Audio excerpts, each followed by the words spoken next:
Cette vidéo est une vidéo spéciale. Comme vous le voyez, je suis tout seul sur cette vidéo parce que c'est mon témoignage.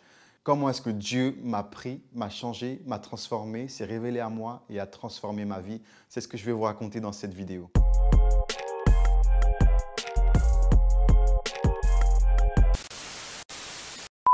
Bienvenue sur notre chaîne à Ma Chérie et moi. Donc, voici nos liens Instagram, Lindalouz44 et GK Blue Mental. N'hésitez pas à aller nous follow sur Instagram, à liker cette vidéo, à la partager au max pour la gloire de Dieu. Pour commencer, j'ai grandi à Madagascar. Pour ceux qui ne le savent pas, je suis à moitié malgache, donc français et malgache, et j'ai grandi là-bas jusqu'à l'âge de 16 ans sans jamais me soucier de Dieu. Pourquoi? Pour la simple et bonne raison que mon père et ma mère ne croient pas forcément en Dieu.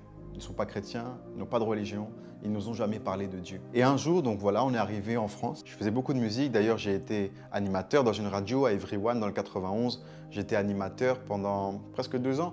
Et pendant que j'étais animateur, je faisais du rap aussi.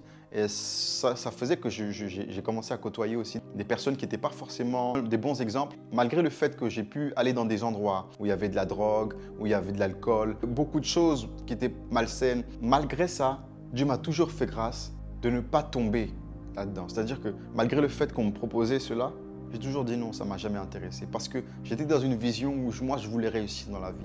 J'étais dans une vision où même si je faisais de la musique, même si je côtoyais ces mauvaises personnes, moi, ma vision à moi, c'était de réussir à la sueur de mon front. Moi, ma vision à moi, c'était de m'en sortir dans la vie. Moi, ma vision à moi, c'était d'avoir un travail, de travailler dur, de m'en sortir par la force de ce qu'il y avait en moi, c'est-à-dire par mes propres capacités, de m'en sortir dans la vie.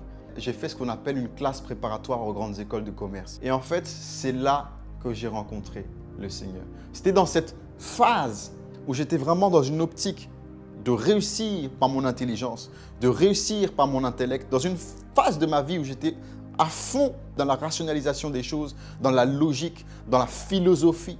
Et c'est bizarrement dans cette phase de ma vie où j'étais à fond dans le raisonnement logique que Dieu est venu se révéler à moi pour me montrer que il y avait quelque chose d'illogique qui était plus grand que la logique. C'était celui qui a créé lui-même la logique. C'était Dieu. Il s'est révélé à moi, je vous explique comment. J'étais dans un train un jour. Dans les trains, on est parfois près de la fenêtre et on voit le paysage qui défile. Et là, on passait devant une forêt et je voyais des arbres qui défilaient. Et puis moi, j'étais un petit peu, je regardais par la fenêtre comme ça. Et tout de suite, en un instant, il y a cette pensée qui est venue dans ma tête. Je me suis dit, waouh!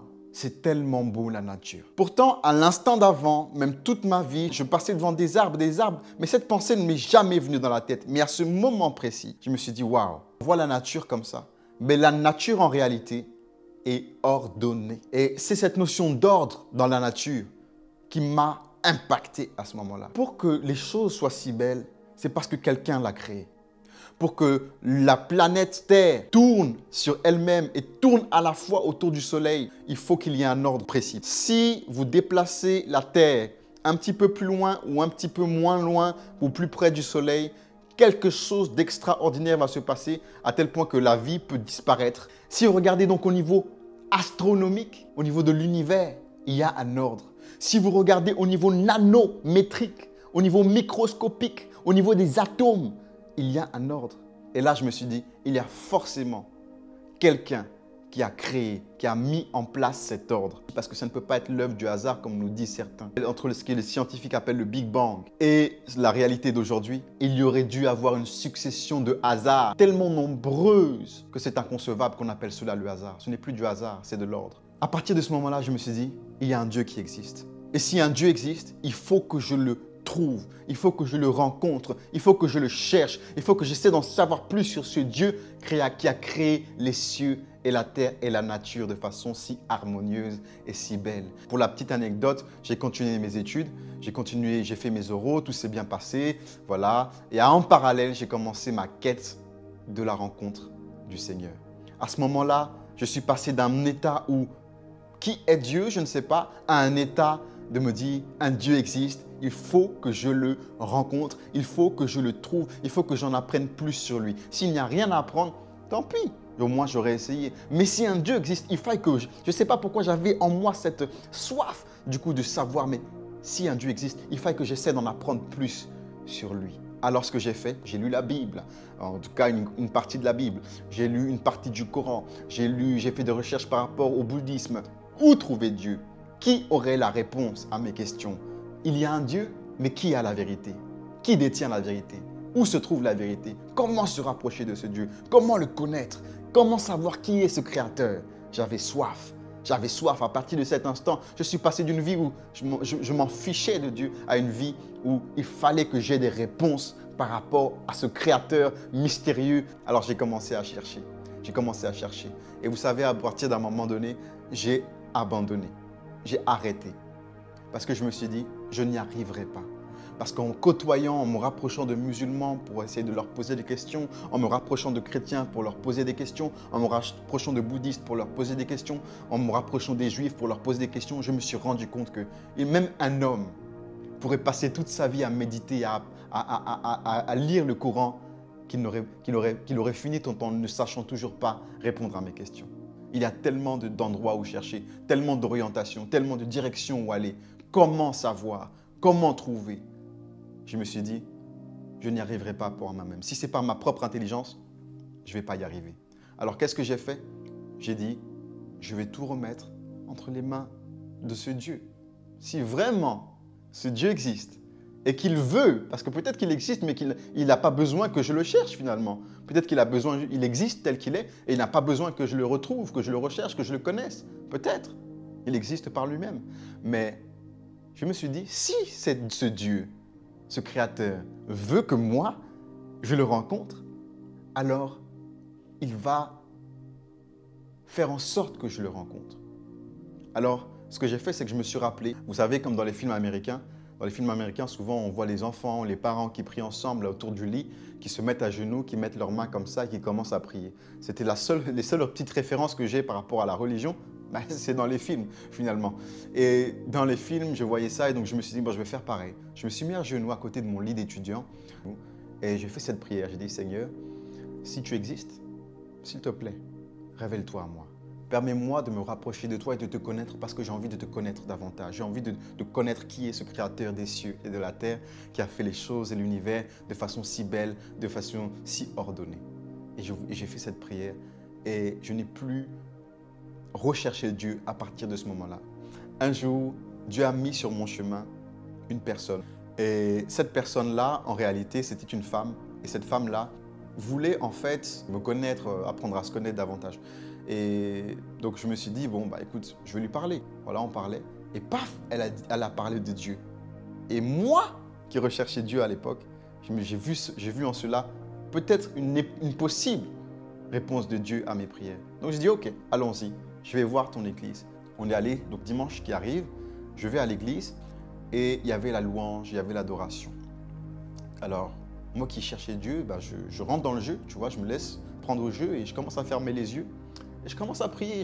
Quand je dis prier, c'est que je parlais à Dieu. Je disais, Seigneur, voilà, je fais encore le pas vers toi. J'essaie encore de me rapprocher de toi. Si tu es là, révèle-toi à moi, fais quelque chose, montre-moi que tu es là, parle-moi. Et à ce moment-là, pendant l'adoration, j'avais aucune réponse, pas de parole, pas de message, rien. Mais j'écoutais l'adoration et j'écoutais les paroles de la chanson, de l'adoration. Et à ce moment-là, j'ai commencé à sentir une présence sur moi et j'ai commencé à couler des larmes. J'étais en sanglots. Je pleurais, mes larmes coulaient. Et à ce moment-là, je me suis dit, waouh, ça, c'est quelque chose de fort. Et depuis ce jour, quand je commençais à prier dans ma chambre, je commençais à vivre quelque chose d'extraordinaire, c'était la présence de Dieu. Et je me suis dit, il y a quelque chose qui dépasse la logique.